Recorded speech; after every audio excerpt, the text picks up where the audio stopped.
This is Winchester Academy.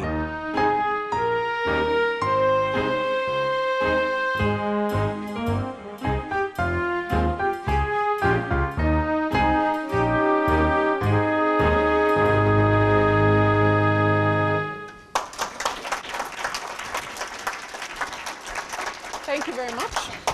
Thank you. Not sure if I can make this work. Hopefully you'll be able to hear me anyway. I can yell. How many people have cranes in their backyard? Whatever your backyard might be. How many people have been to the Crane Foundation? Have you visited? Excellent. And how many people are members of the Crane Foundation? Hey, very nice. Thank you so very much. Your membership is a large reason why we're still here and going after all these years. So I would like to talk to you today about the two cranes that hopefully most of you are probably familiar with, the Sandhill Cranes that are in Wisconsin, and hopefully you'll be able to see whooping cranes on a regular basis in the not too distant future. So a little bit about the Crane Foundation. We were founded in 1973. And 40 plus years, we're going strong. We're a science-based organization, so we really want to emphasize work on all 15 species of crane, wherever they're found in the world in some way, shape, or fashion, to make sure that I like to think of it that if we save cranes, then we get to save all of the little things that you don't get to see, the creepy crawlies or the small things. But you're also saving those watersheds, those flyways that people depend on too. So we're really a people-based organization as well. There's 15 species of crane in the world, and they occur on 5 continents. Does anybody know where they don't occur? Antarctica. I was going to give you that one. And? South America. They have not made it to South America. Maybe if we give them another 10,000 years, they'll make it down to South America. Of those 15 species of crane, 11 are listed as endangered or threatened at the very least. 6 species that fly through the eastern flyway, Australia, flyway in eastern China. A large amount of those cranes are endangered. And all 4 of the endemic African species are threatened. And so a lot of our work is concentrated in those areas. And you can imagine the obstacles that we face in some of those countries. So we have a large amount of staff working in Africa and in China on those species. But these are both taken in Wisconsin, and I like this picture because it really tells you how many sandhill cranes we have in Wisconsin as compared to whooping cranes. So Grus canadensis, and that is the most abundant crane species in the world. That's probably well over 600,000 birds, that's a round number, that occur in 6 populations, or 6 subspecies throughout North America, and one actually migrates all the way through Alaska into Siberia and nests there. Has anybody ever been to the Platte River to see the migration in March? So all of those people with their hands raised, you can talk to those people or talk to me. That's something that's a bucket list item to experience the crane migration in Kearney, Nebraska, or that general area in March. Can't recommend it even more. It's in Gibbon, where my grandma was raised. And everywhere in between those 2 points. I knew there'd be a Nebraskan in the audience. So we have the most common. We also, now in Wisconsin, we have the rarest crane in the world. By number, the rarest crane is the whooping crane. And so we have both of those crane species that have the benefit of being here in Wisconsin that we can see. So the Sandhill crane at one point was rare. Aldo Leopold estimated in the 1920s that there were probably 25 breeding pair in the state. And in the eastern population, east of the Mississippi River, Wisconsin was the stronghold of breeding cranes. And I can go to several wetlands in the state of Wisconsin now and several other places. You can find 25 breeding pair in that one location to kind of tell you how much they have grown. And so you see them in all seasons here in Wisconsin. You see those breeding birds. How many people have seen that little baby chick, like that little cinnamon fuzz? That's the best. And so this is actually the family group down in the lower left there. That's where you see Sandhill cranes, of course, is in those harvested agricultural fields where they're building up They're stores for migration in those cornfields. But they weren't always such. So I actually, this is some figures that are taken from a paper that I got published within the last year. Myself and some colleagues looked at the expansion of the sandhill crane population. And so this is just using the Christmas bird count. Does anybody take part in a Christmas bird count? So here is your data at work. Thank you very much. And Christmas bird counts are starting, so volunteer in the area if you have a chance. So all of those X's are locations where there was a Christmas bird count and there were no sandhill cranes counted. And this is just 65 to 77 there. And you can see down in the bottom, the bigger the circle, the more cranes were counted. And of course, one of the subspecies of sandhill crane is non-migratory in Florida. So a lot of those birds, in addition to the wintering birds from here, are non-migratory Florida birds. That GMC stands for Geographic Mean Center. So the density of all of those sandhills is about the location of that star. Well, as time goes on, they start all of a sudden being found a little bit further north. So by the 1980s, we have them going a little bit further north, but the mass of birds is still in Florida. Boom. All of a sudden by the 2000s, they're all through this flyway. And so again, this is December. And so that was a big jump for the mean center of that population. But you can also see over in Louisiana, there's a lot of birds being counted in Louisiana. We know now that is a convergence. There are the birds that go through the Platte River, gibbon. Those birds are birds that nest in Alaska, Siberia. They come down through the Platte River, and some of them winter over in Louisiana. Well, some of our birds we know also winter in Louisiana. We have a long-term study that's the study that I was working on when I first started at the Crane Foundation. And we put bands on birds, and I do have a couple of examples of the markers that we use on the birds up at the table. So we have people that I've identified these birds down in Louisiana. So we know that that's a spot now that all of a sudden these populations are converging in Louisiana.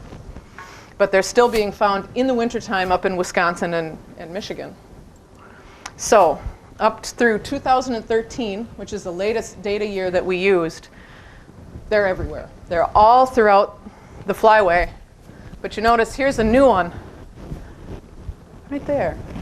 And if I had the breeding, so we use breeding bird survey, which is a standardized count that's done every year since 1965, which is why I started this count in 1965, done by the US Geological Survey. And all of a sudden we're seeing breeding birds over in Quebec, New England, well into the east. And we think that those birds are coming right down the Atlantic flyway, so flying right down the coast. So all of a sudden, in this time frame, we're starting to see birds showing up in the north and the east. And we can only assume that they'll get more as well as time goes on. So the mean center of the density of sandhill cranes in any given December is now almost in Chattanooga, Tennessee. And we still have plenty of, did anybody see cranes up here in the last week? And they probably will stick around for, until they get the right winds. Now the food is covered. The water might freeze over in the next few days if the weather reports are to be believed. And so that might be enough to say, well, we'll probably move on south. So now we switch to the whooping crane. This is what we would like to see happen with the whooping crane. That's our dream. This is probably why the whooping crane is endangered. This poor guy, I don't know who he is, but we use this picture a lot. And he stands for westward expansion. So in the 1800s, when we had European settlement going across westward, we had market hunting. As you can see, that's probably what he was. He had a very good day. There was the prairies being plowed up. And whooping cranes were probably never very numerous to begin with. We have a lot of historical records from fur trappers, French missionaries coming through. And it's hard to piece that together, but we pretty much think that they were never quite numerous. And so when you have a long-lived bird like this that they're not very productive. They lay 2 eggs at the most, maybe only have 1 to fledging if they're lucky. So when you have a bird that is only producing that much over a long period of time, you take out 1 adult bird, it really sets the population back. And it didn't take very long before that population was decimated. So historically, we think that the breeding area for the whooping crane is maybe through the prairie pothole region, maybe through Iowa, a lot in Iowa, probably not Wisconsin, but it's, again, the records are kind of sketchy.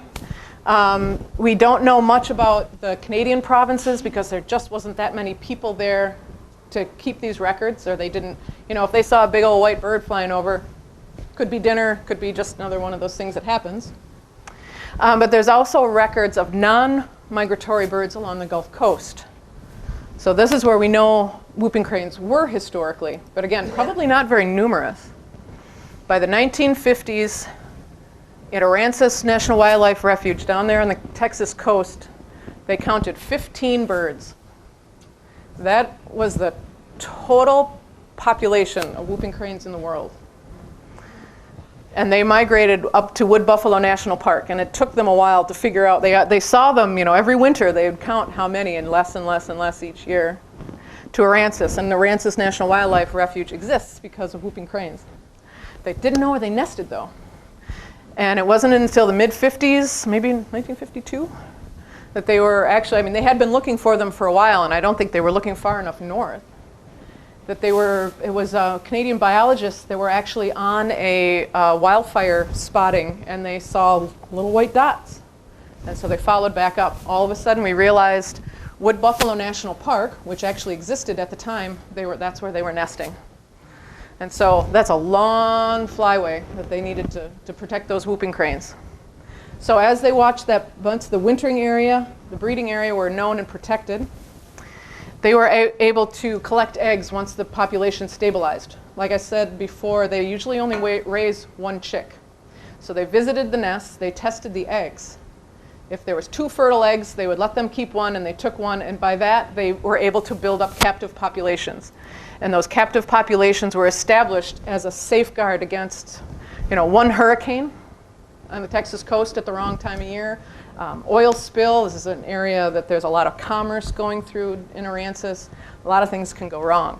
And so those captive populations were established, and from that, population was able to be built up. But they wanted to also start more migratory wild populations to, again, kind of divide and conquer, to separate out, to make more. So in the 1980s, they did an experiment where they put whooping crane eggs in sandhill nests in Grays Lake, Idaho. It's in the southeastern quadrant of Idaho there. Well, what they found from that experiment was that when you have a whooping crane egg hatch, and what they see are 2 sandhills, they think they're sandhills because they don't have mirrors. So they did not breed because they would not breed with other whooping cranes. They paired with sandhills. So that went on for a while, and it never worked. They could never get them to actually pair with whooping cranes. So then you can see Kissimmee Prairie in central Florida. They started a second population there, and they thought historically there were non-migratory cranes in central Florida. So we'll try another non-migratory population there. And that was through the mid-90s. Coincided, unfortunately, with the drought cycle in Florida. Cranes require water to breed in. The ponds were getting smaller and smaller and smaller, and they had an exorbitant amount of adult mortality with this population. It wasn't entirely predation, but that was a lot of it. And they weren't breeding very well because they just didn't have a lot of water to nest in. So that was eventually stopped. In 2001 was the first cohort that was raised in Wisconsin and led behind the ultralight. So a lot of you probably have heard and seen the ultralight flying. And since then, there's been other methods that I'll maybe show a picture of that, I think. But since 2001, we've been rearing birds in Wisconsin and getting them down anywhere between here and Florida. Much like the sandhills, they also winter everywhere in between, but that's fine. As long as they have the resources they need and they're doing well, that's fine. In 2011, the 4th reintroduction experiment started, and you can see White Lake Conservation Area down in southern Louisiana. And that is an area where we know that there were whooping cranes historically, and actually more in recent memory, less than 100 years. I believe it was, I want to say Hurricane Camille, which was fairly famous in its destruction of Galveston, I believe. That's the last time they saw non-migratory whooping cranes in the wild in Louisiana. And after that, there were no more. So they had to wait politically, the conservation ethic, and all sorts of other things in the space. But it was decided, Louisiana Department of Fisheries and Wildlife said, you know what, we'd like to try to bring whooping cranes back to Louisiana. And sure enough, this is now the fifth year that we'll be, and you know, we're in a supporting role. They do all the work there. They don't have migratory birds. That's a nice thing. They're much safer that way. So that we're hoping to establish another population down in Louisiana. So all this trying. It's a lot of effort. All for this. Who wouldn't want that? That's lovely. So picture this tableau, Wisconsin wetland. It's lovely. You have dad that's being very vigilant, making sure mom has a little bit of food in her bill there, and the chick is just waiting to be fed. We all would want to be waited on hand and foot like that. That's the goal, to have these birds have chicks of their own. That's when we know that we've reached success. Well, we're not quite there yet. So we've been doing this for now 15 years. So again, you've heard about the costume rearing. So we raise the birds in a kind of a big cohort. That's not to make us look like a crane, which is a good thing, because we really don't. But that is so that part of the problem with Gray's Lake in Idaho was that when those chicks came out, the very first thing they see is what they imprint on. And if they see a sandhill crane, well, what we don't want them to do is see a person and have them imprint on a person. So we really want to make sure that we don't look like people.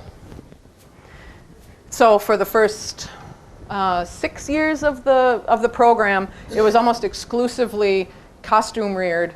By that time, there were some wild hatch chicks. So the birds that were first released were old enough to start nesting, and so we were very, very hopeful that they would start contributing to the population. But the rest, mostly every year since, the birds have been raised by costume and put out into the wild for various reasons.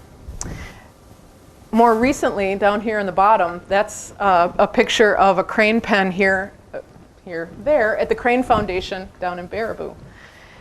Those are real whooping cranes. If we had our druthers, real whooping cranes would raise chicks, and then we would take that chick there and put that with older birds out in the wild to learn migration routes, safe stopovers, how to be a crane. So for the last few years, we've been trying that experiment. Problem is that we can't have a lot of birds raised that way. The ultralight at one time had a cohort of almost 20 birds. So we could really build up that population quickly so they could find each other and they could pair and do all that good stuff. But we don't have that many captive whooping cranes that can become parents. So we decided to go with a quality over quantity. And in another 4 or 5 years, we'll see if that works out for us. So those are an example of some of the rearing methods that we use. And we keep track of every single one of these birds. They all have a dandy little color marker on their legs. And you can see the antenna. Every single one is outfitted with a radio transmitter. Some of them are lucky enough to have high technology, and we put a satellite or a cellular-based transmitter on their legs. So from the comfort of our office computer screen, we can tell where they are.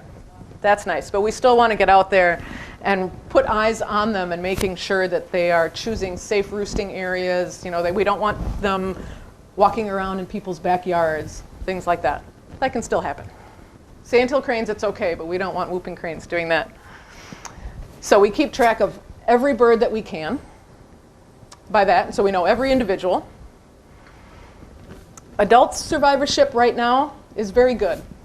The birds are so you can tell the breeding birds here, they're establishing their dominance. So that's two adults doing a unison call in front of all these other birds. So adult survivorship is actually doing really, really well. They're exhibiting really good foraging behavior. They're going to the right places. They're finding their own food, considering these are birds that are raised in captivity for the most part. They're exhibiting all the right behaviors. Synchronized preening. They're exhibiting these great pairing behaviors. So they're finding each other. These are the kind of things that build up that pair bond in addition to unison calls and things like that. I love this picture. It is 1,000 words. They're building nests in their territories, and they're doing good with that. And fertility. We can't have chicks if there's infertile eggs. So this is a big thing with a small population. Remember, these are birds that are based on the genetic capacity of 15 birds. A very shallow gene pool. And so there's our aviculture colleagues that deal with the birds in captivity. There is a chart that they have that's about as big as this screen.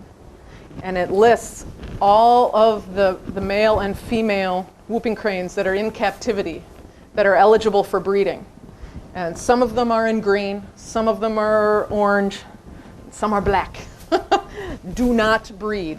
So there's a lot of math that's involved in that. We want to increase the genetic capacity of this population, and it's done through that exchange of genetic material through the captive centers. So we really want to try to increase that. So the wild birds, we can't help them. They have to do it on their own. And so there is very good fertility in this population. However, this is the one thing that we rarely see. A wild whooping crane parent with a fledged whooping crane chick. So this chick is old enough to fly. And even when they learn to fly, they have another 2 or 3 months that they can stay in Wisconsin. They can continue to forage, build up those flight muscles, continue to learn good lessons from mom and dad until they migrate. And you could almost count on, well, more than one hand, but no more than 2, how many birds in 15 years that we have fledged from this population. That's bad. So a lot of our research now that we're working on is trying to figure out exactly what is causing that. Why are they not able to fledge those chicks? In the meanwhile, we still continue to release birds because we still need to get this population built up. So the black line here, where'd my little mouse go? The black line here. So this is the number through 2015. This is the number that we have released. So over 250 birds in that number of years that we've put out there, that we have raised, that we have trying to build up this population. And you can see the majority of them are still taught ultralight. There's a direct autumn release, so they're raised in costume and released into the company of older birds to learn that migration route. The parent rear that I talked about, that's still fledging, if you will. It's the green. So you can see all those, the very few wild hatch chicks, there's still not very many that are alive year to year. That's really what we want. We want that to get bigger and bigger every year. But worse, we haven't been able to really break past 100 birds. So on the other axis is the number that is currently alive in the population. And for a number of years now, we've been hovering around 100. We're at 105? 105 birds right now. And that's with the newly released birds from this year. So we really need to get over that hump. Fortunately, we know why so this is not the chicks. So this is not part of the problem of why these chicks aren't fledging. But we do want to try to keep these adults alive as best we can, all of them, because there's so few. And so through 2013, we don't find every bird that dies. But again, we keep really tabs on a lot of these birds because they're so well marked. And we have people, we just talked about that before. If you ever see a whooping crane, please let us know. We don't find them all when they die. And the ones that we do find, sometimes we cannot determine a cause of death. So we're lucky to have a sample size of 47 that we could actually determine why that whooping crane died. And you can see predation is a big cause. A lot of that is probably bobcat. It might be coyote. Not much can predate an adult whooping crane. Much more disturbing is the 19% that we know died of gunshot. Much more disturbing. Predation, we can try to train them as best we can, and but that's an instinctual thing. Gunshot is something that we can help. So we're putting a lot of effort into trying to figure out how to stop that.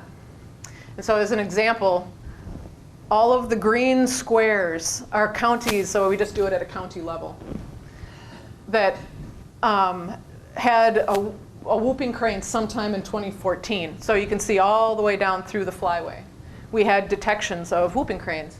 And you can see the number of X's. A lot of those are in migratory and wintering areas. The one X in Wisconsin, sorry, that one is actually right down the road from here that we had somebody shoot a whooping crane. He thought he was shooting a Sandhill crane. You can't do that either. So he was caught. That was dealt with. So that was good. A lot of these, if the person was caught, was not prosecuted to the fullest extent that we would like, or at the very least, the punishments and fines were all across the board, all different reasons.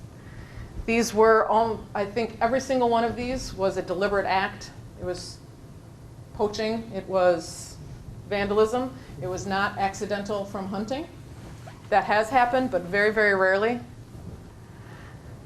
So it is really a case of teaching people that you just can't do that. That's a hard lesson. That's a really hard lesson. So we looked at what is the damage that shooting has done to whooping cranes in all populations. So if you look just from this, the Aransas wood buffalo population was the only population of cranes throughout most of this time. So that makes sense. And it's still, given the population, it's low, but there's not that many shootings that were detected. And as you go, as more migratory and non-migratory populations of whooping crane were established, the cases of illegal shootings went up. I shouldn't even say illegal shootings, because that's redundant. It's all illegal. And most problematic is in the last 4 years, you can see an enormous number of birds have been shot. And especially Louisiana. Louisiana only started in 2011. So proportionally, Louisiana has lost many more birds to shooting than any of the other populations. And that's really a worry. And that was something that that they were worried about introducing birds into Louisiana.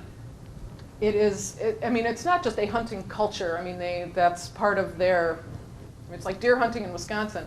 Waterfowl hunting in Louisiana is their bread and butter. But they did a lot of work beforehand, gauging people's attitudes towards cranes. How would you feel about these here? And it was all very positive. They did not go into this reintroduction blindly. And so what this problem is, or what it might indicate, is unknown. But it's something we're really working very hard to make sure that we can figure this out.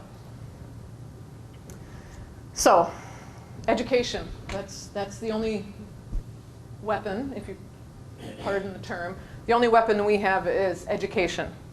And so in the Eastern Flyway, we want to put up these billboards. There's a lot of people that don't know. They might know, oh yeah, the cranes. They're the ones that they fly really high and they're tall and they squawk. But they don't maybe know necessarily that the white one is a different type of crane, let alone that it's endangered. So let's explain to people, what these birds are, what their story is. These are really highly endangered birds. Did you see the whooping crane in that?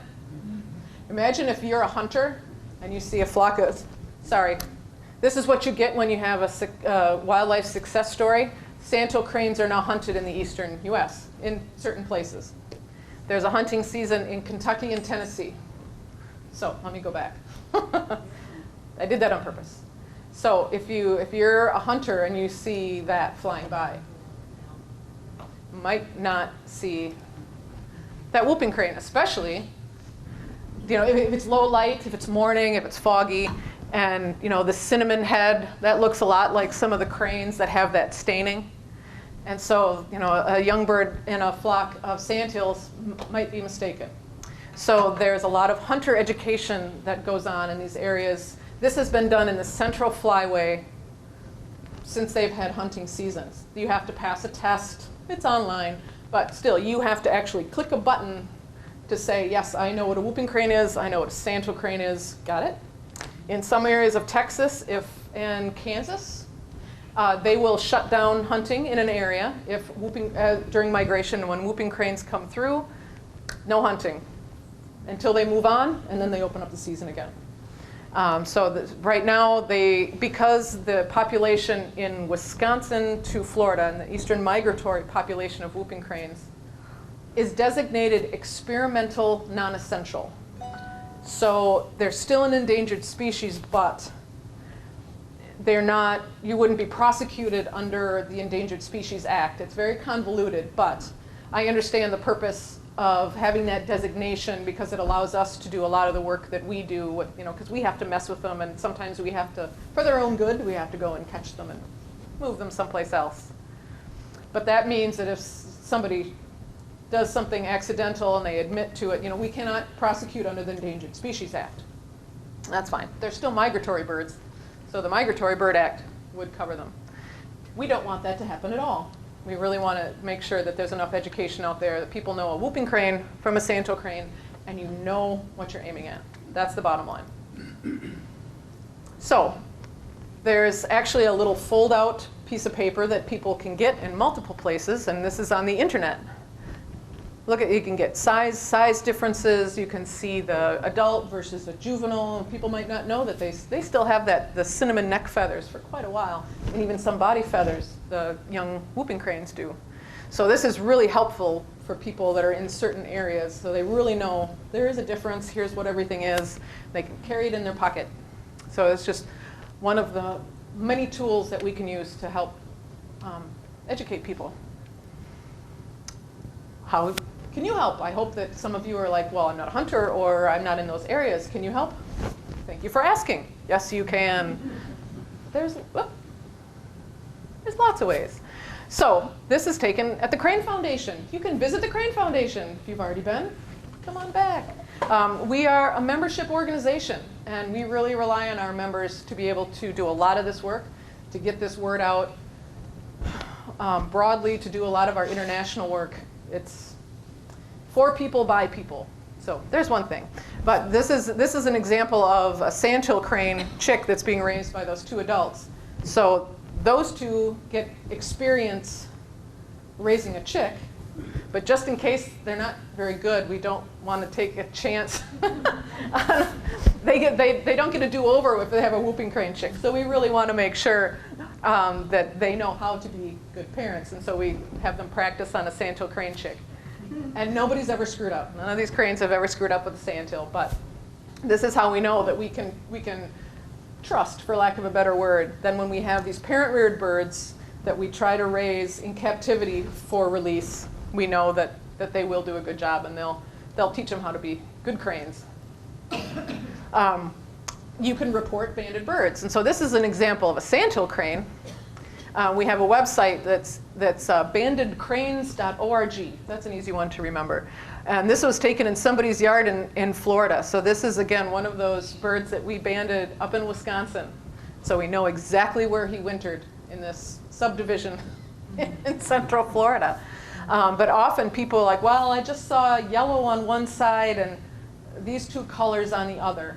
And we're able to tell, oh yeah, that was a chick that was hatched in this year, and it's that age, and this is where it's from. And people really like that. We can do the same thing with the whooping cranes. So please never, if you happen to see one, be excited, report it. Don't ever assume that we know it's there, because we might not. So that's very important information.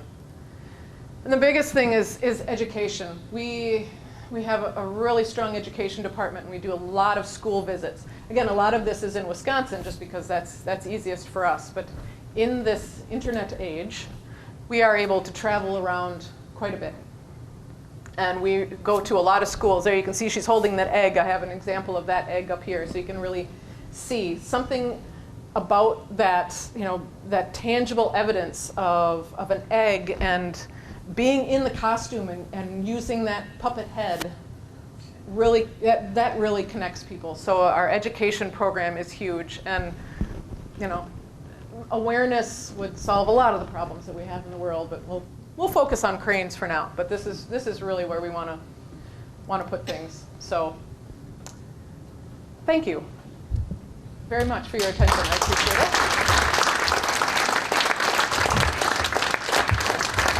it. And I'm hoping that you have questions. This may have raised a lot more, but I am very happy to answer any questions that you have. They have gotten rid of the ultralight program, right? Yep, we have them. So the question was that the ultralight program currently is not operating. So Operation Migration is still a full partner with the Whooping Crane Eastern Partnership to release cranes, or not to release cranes, but to help us with the reintroduction. But the Fish and Wildlife Service decided to reduce artificiality. So that was their word. I prefer, the whole thing is artificial. I mean, where's the bar? I prefer to think about it that what they really want to do is increase the naturalness. That's not a much better word, but that I can wrap my brain around that. Having chicks raised by real whooping cranes and released. So again, that's why it's quality, hopefully, over quantity. And the ultralight may be brought back in the future, but for now, we decided to just focus on birds raised by real whooping cranes and putting them out there, and we'll see how they do. Yeah. I understand the hunting culture of Louisiana and the birds, but are their feathers valuable? Would that be another reason because of the Migratory Bird Act. And that was actually, there's a multitude of things that I skipped. But that's one of the things that saved the Sandhill crane was, back in the day, there might have been a market for those feathers, the same time as for the meat and the market hunting and all that. At the same time, the Migratory Bird Act was established. There was a lot of, wetlands that were saved in Wisconsin. And the combination of that really allowed the sandhills to recover. So ever since the Migratory Bird Act has been enforced, which it just celebrated 75 years, you cannot possess anything. You cannot possess bits of egg, that's a fake, or feathers, or even nests. You can't have like, oh, here's an oriole nest. You can't have that. So, and that's why. Yeah. So in place of the ultralight and natural rays, Yeah. you're doing something with direct autumn release. Is that working? So the question was about direct autumn release. Direct autumn release was instituted, maybe 2006 was the first cohort. And we had to wait because we had to have birds out on the landscape to put those birds with to learn the migration route. In the decision to reduce artificiality and not having the ultralight, they thought, well, part of this is the costume. And it's kind of two things. What are people missing? I'm a person, I don't know how to be a crane. I can maybe look like one and poke around and teach them how to eat. But might I be teaching them some subtleties that I don't know, and I'm probably missing a ton of subtleties that real cranes could teach. So the direct autumn release program, because that was done in costume also, was also stopped. So then again, that might come back, but for now we're focusing on all parent-reared releases. So, yeah.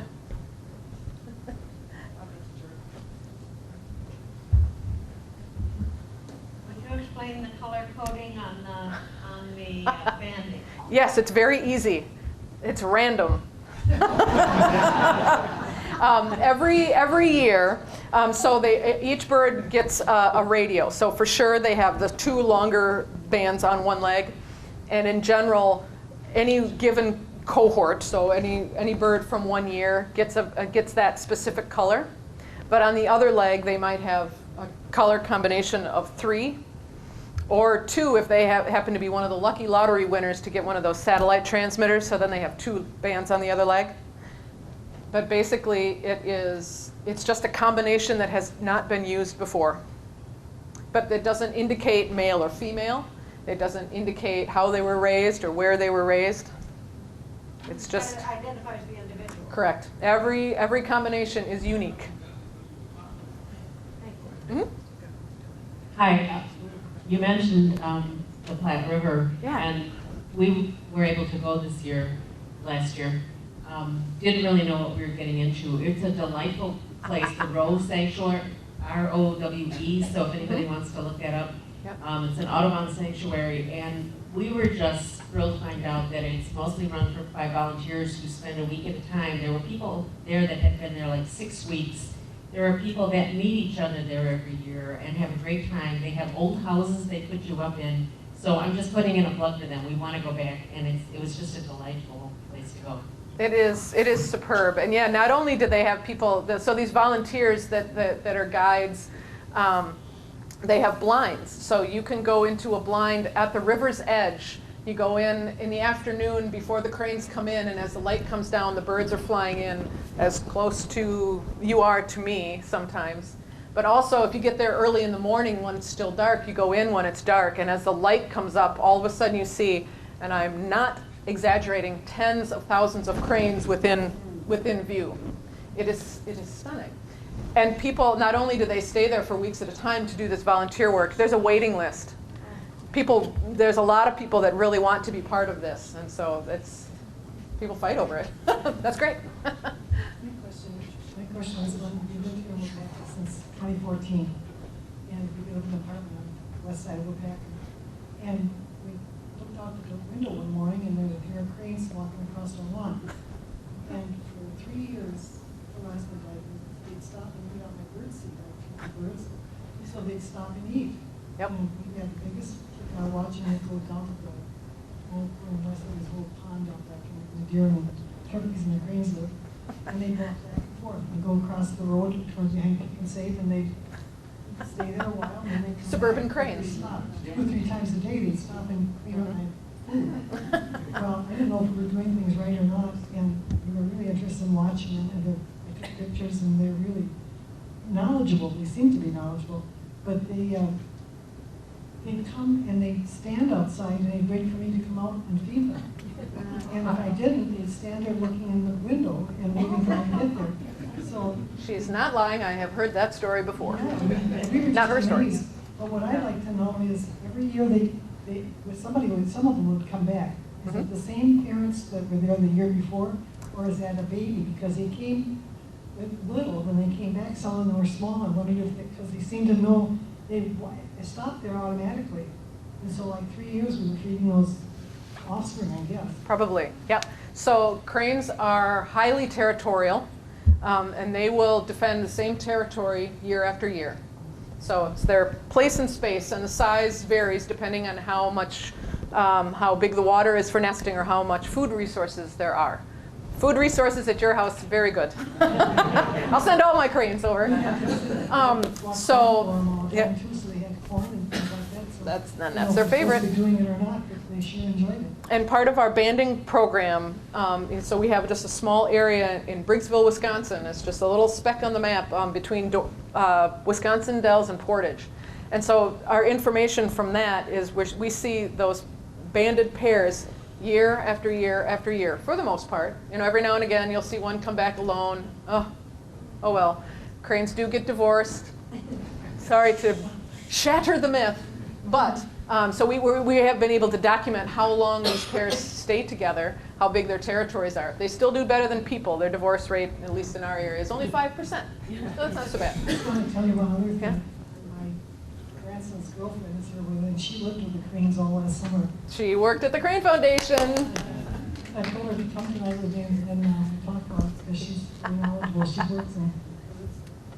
Yep, she was an intern in our aviculture department, so you got to work with the captive birds. Okay. Yeah.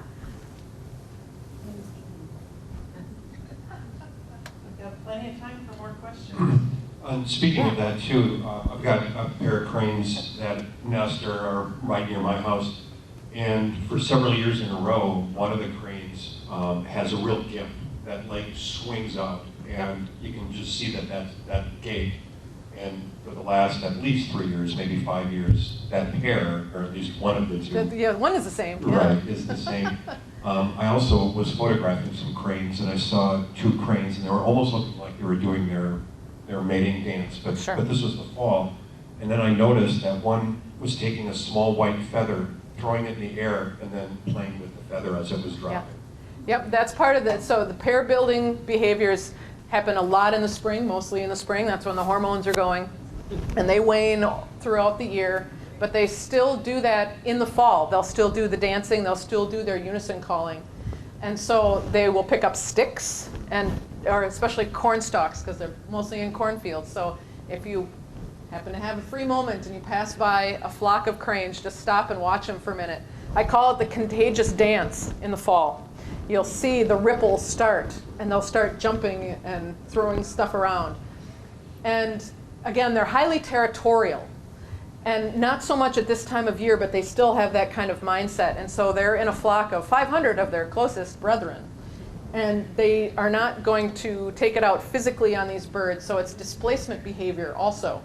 That's how they get rid of some of that angst of being around so many other cranes, probably. And maybe for fun. I can be convinced that they're probably doing it for fun. I have a question. When I was calling the foundation to try and recruit you to come talk to us, they said you were in China. Can you tell us a little bit about what you did there? Yes. I was helping our, this is not about my trip, but I was in a place very similar to this. If you'd like to read this bugle, help yourself to any of these bugles about our information. The blackneck cranes, that they're nesting in the Tibetan plateau, so extraordinarily high altitude. And they winter in Bhutan, so they actually winter at a higher altitude. I was helping them establish a monitoring program because they're really not quite sure. It's a vast area covered in Tibetan herdsmen. There's yak everywhere, sheep everywhere, and they still have a nomadic lifestyle. They live out in the valleys in the summertime, and they move back to the mountains and the valleys as a family unit in the wintertime. And the wintertime is tough there. So I was there in June, and I got a sunburn, and I was snowed on. It was just a stunning, stunning landscape. So it was an amazing 2 weeks of counting blackneck cranes in the Tibetan plateau of China. Sichuan province, so the food was really good too. But yeah, please feel free to read some of our bugles as our quarterly newsletter. And I do have a sign-up sheet if you would like to sign up for our email alerts, and we can send you the bugles. They're also available online. So if you'd like to get a little bit more information about all the work that we do in other parts of the world, please feel free to sign up. Do we have any more questions? Right here. To get back to these feathers, I must live close to you. So I have these summer cranes too. They're wonderful. And then comes turkey season. And kind of kidding, I keep hoping a bird will lose a feather in my yard, but they never have. But so now, what if they would? How would you turn in the feather? Oh, you just leave it. Turkey you can keep, FYI. Feel free to keep a turkey feather. But if you see something out there, you can pick it up and touch it and learn from it, enjoy it, and then just release it to the wind or do the dance. You can throw it up in the air. I encourage that. Yeah. Several years ago, Peter Matheson wrote a wonderful book about cranes. Yeah, Birds of Heaven. I was just astounded to learn how many different kinds there were and how many difficult migration routes. And I wonder if it's still as bad or as scary as it was when he wrote that book, or has it improved? Yeah. Well, I like to think that some things have improved. So the 15 species of cranes in the world, and the one of the many claims to fame of the International Crane Foundation. It's the only place on Earth that you can see all 15 species of them in one place. So come on by. So Peter Matheson is one of the few people on Earth who has gone all over the world to see all 15 species. And he's written stories about them all. For the most part, things have probably improved, but there's still struggles. One of the smallest crane, the demoiselle crane, is about, it's probably no bigger than a turkey. A turkey's beefier, but they're very small. They actually migrate over the Himalaya. And if anybody has watched the bird program by, who's that guy that does those shows? Attenborough's, yeah.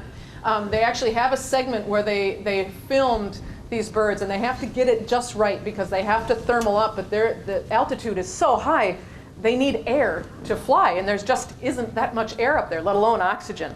But they do have a special way of processing oxygen, so they get the most oxygen out of the air that they do get. But there's one pass where they can go through, and they need to get up on these air currents and shoot through, and if they miss, they have to go back to India, and they have to wait. Oh, and there was a golden eagle or steppe eagle or something that was waiting for him, and they actually filmed a steppe eagle taking out one of these poor demoiselle cranes that were fighting to get through this pass. So yeah, if it's not man-made troubles that the cranes have to deal with, there's still that's, they're food for something. Yeah. But yeah, Birds of Heaven by Peter Matheson is, it's a beautiful book.